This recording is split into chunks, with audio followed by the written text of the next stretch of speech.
Roman Reigns versus Daniel Bryan one last time. This is the epic finale in the Roman Reigns Daniel Bryan saga, potentially, since Bryan's career is winding down. And it main events SmackDown, and instead of being on the pay per view show, WrestleMania Backlash, because that's an actual name. And I'm pretty sure Bryan was like, yeah, we're not doing that there because the name is just stupid. Why are we calling it WrestleMania Backlash? Like, it was clearly obviously what Backlash was themed after. But yeah, this is a career versus title match. Roman Reigns, after retained the title in dominant fashion at WrestleMania, Edge and Bryan have mysteriously disappeared for TV for a week or so. Edge is still MIA. Bryan disappeared for a while, and then he looked like he was going to fight Cesaro. That never happens, and it looks like we're gonna get Roman versus Cesaro at WrestleMania Backlash.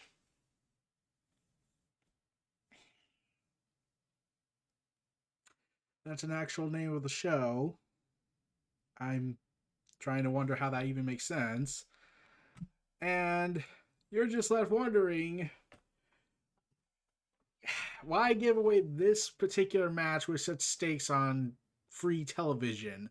Like, here's the thing, when NXT and AEW do it, I don't really complain as much because, well, they don't have pay-per-views on a monthly basis.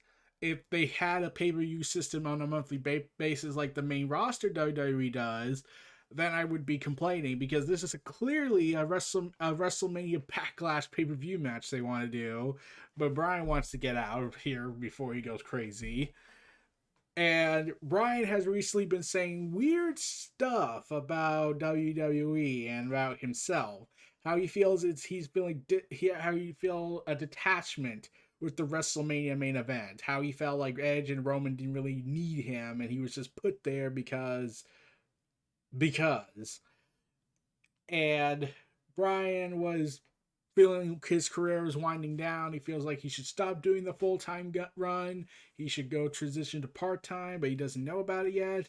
And then he started making these weird comments about how he wants to wrestle elsewhere, how he feels like WWE should allow other wrestlers to go anywhere else, the talents they're not using, like have. And I'm not kidding when he said this. He would like to see Otis in New Japan Pro Wrestling, because that's the thing that apparently never came to mind for anyone.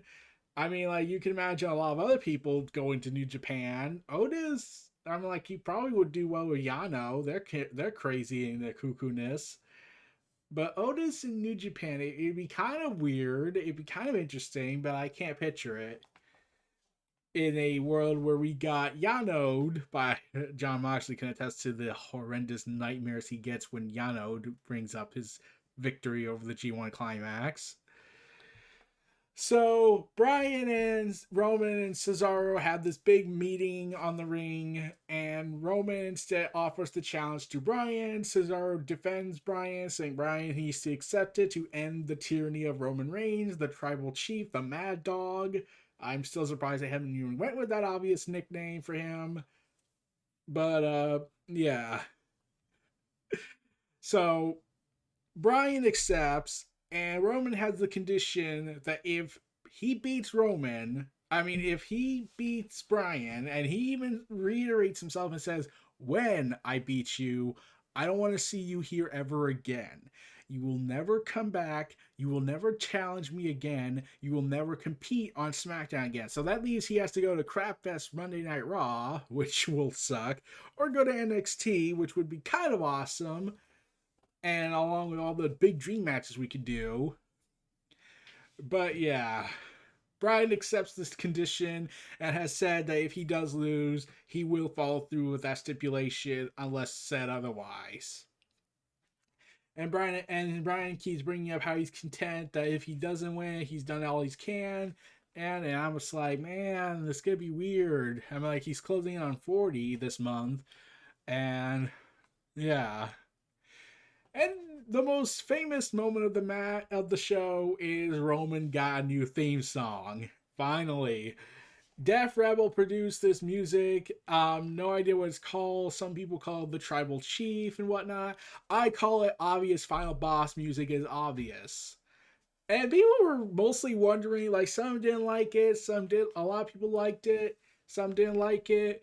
I know some people who said they didn't like it, but some say that it grew on them as they kept listening to it. But yeah, it's a very final bossy music here. I'm gonna be real.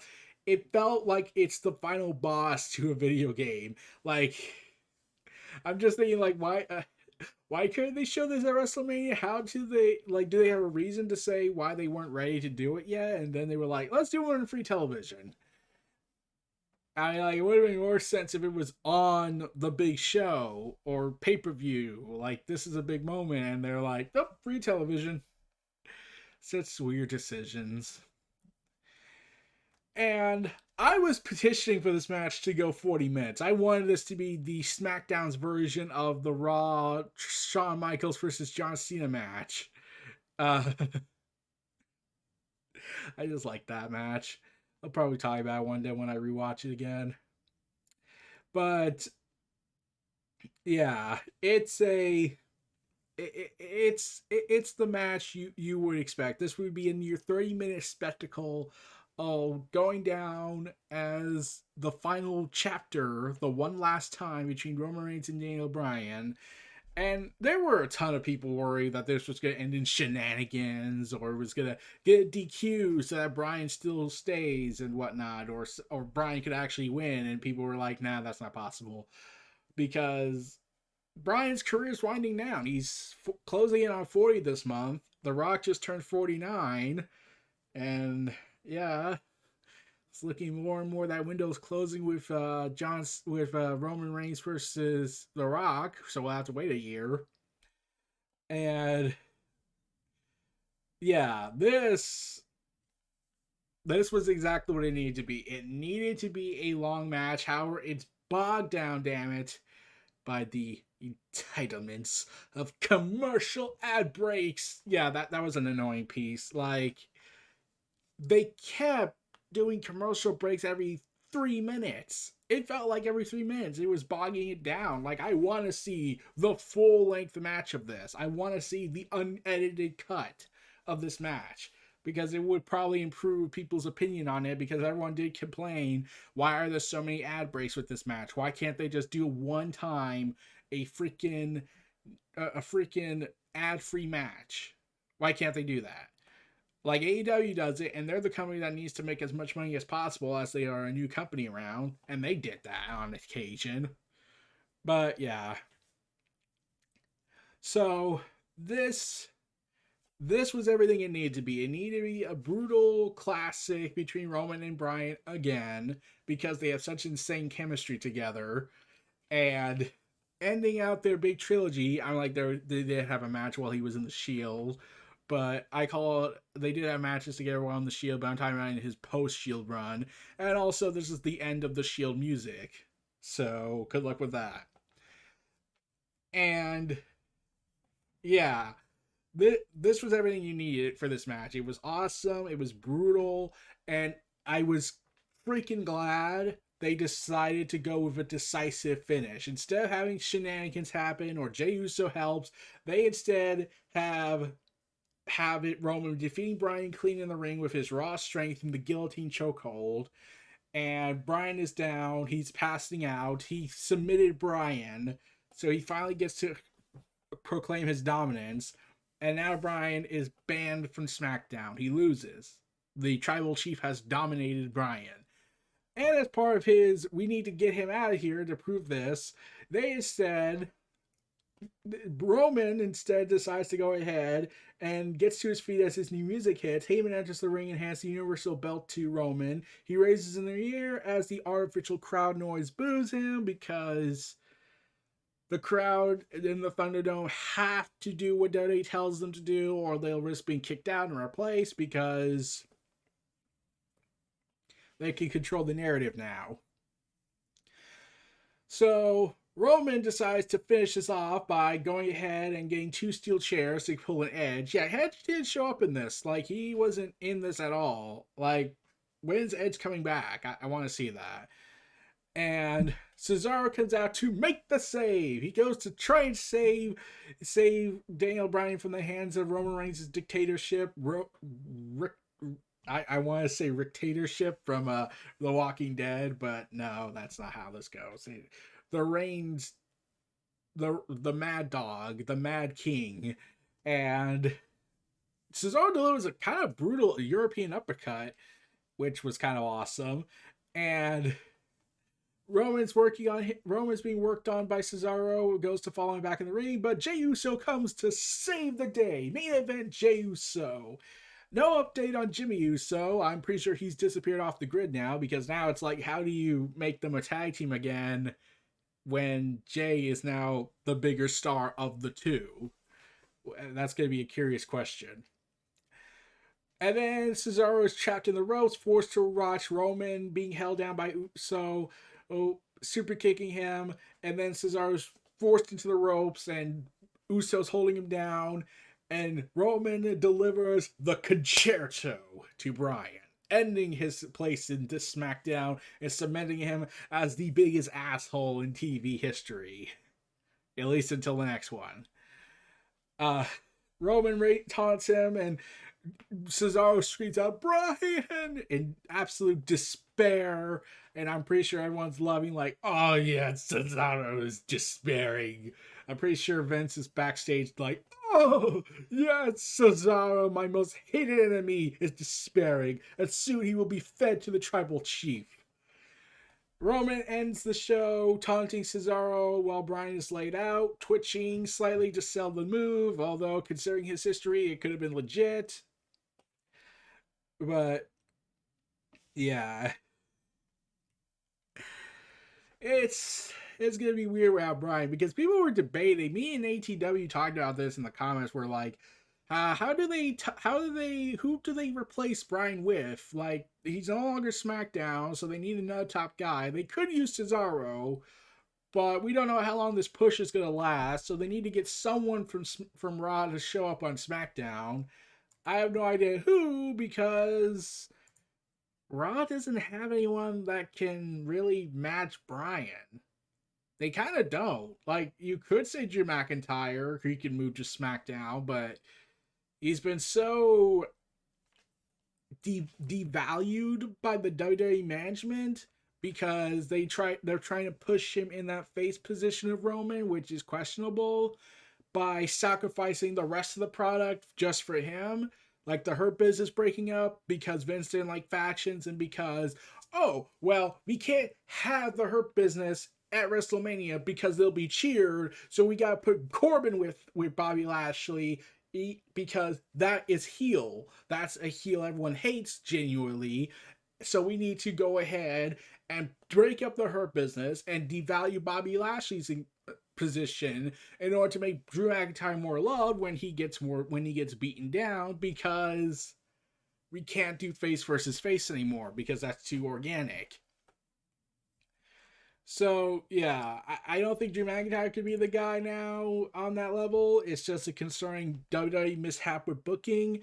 And Bryan even said something concerning regarding his neck. So Daniel Bryan reveals that after last week's SmackDown, so let's see, Bryan spoke of possibly transitioning during a recent interview and noted that his neck was wrecked following a tag match that happened on the prior SmackDown, saying, "I'm still trying to figure out what that looks like. I had a tag team match on SmackDown last Friday and it was a lot of fun, but my neck was just wrecked. I'm going to be 40 in May, and my daughter likes to get on my shoulders to pick leaves from a Japanese maple in front of our house. And he currently this time due to the pain. You get to that point where it's like, how long can I do this full time and still able to do those kind of things with my daughter? What's the right balance between part time and that sort of thing? It may just be that every once in a while when the urge strikes, or maybe it's just like a schedule where it's like 8 months on this and these months off that. One of the coolest things about wrestling is just me being an independent contractor." Okay, Bryan, you're not an independent contractor. You are an indentured servant to Vince.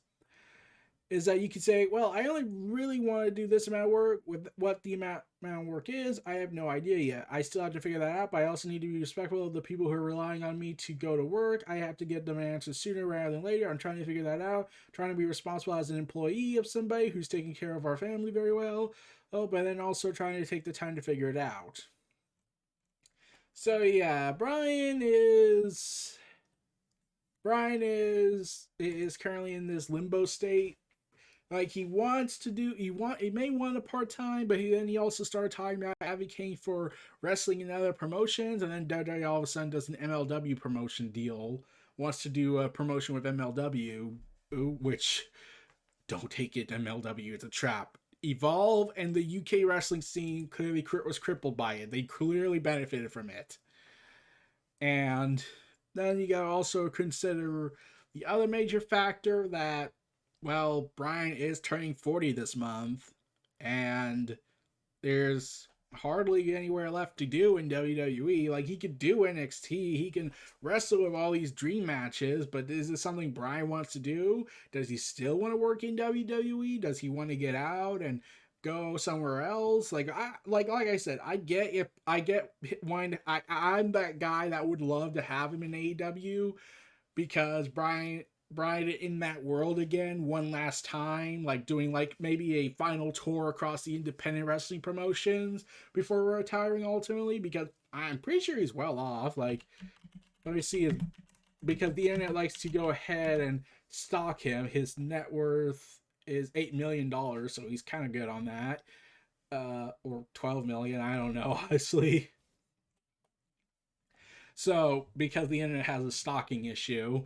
Anyways, so Brian could probably go like try and do one more big world tour, so to speak, with the independents. If he ever thought about leaving WWE, he can go to AEW, he can go to Impact, he can go to Japan, he can go to all these other promotions, MLW, he can go to Ring of Honor one last time, work some matches there, and just kind of have this final farewell to the wrestling world, because let's be real, Brian has done everything in wrestling. He's done everything. He's made history again and again and again. But he's at that point now where he's thinking, how far do I want to keep going? Do I want to keep going? And my next rec, I would have to work with other people, and you probably can't take a one-ringed angel, because how bad that wrestling move is to Chris Jericho. He said he would never take it again. I don't think Brian would want to take that one-ringed angel, even if it's just one time only. So I would say Kenny Omega match is out of the question. So we'll have to see where Brian goes from here. His contract will be up in September, August. So we'll have to see what he decides then, and what his future will be. What will Edge do, since he hasn't shown up in several weeks now, transitioning back to part-time role in his evil cave to brood and anger and simmer, as Roman Reigns leads SmackDown to the reign of darkness of the Mad Dog. So anyways, this was Neo Reality Entertainment, the WrestleVerse. There's pro wrestling talking news. Let's go ahead and see y'all again next time. Feel free to like, comment, subscribe. Check out my content in the description below, and search up on YouTube. Oops, stay tuned for more, and I'll see y'all next time, and acknowledge him.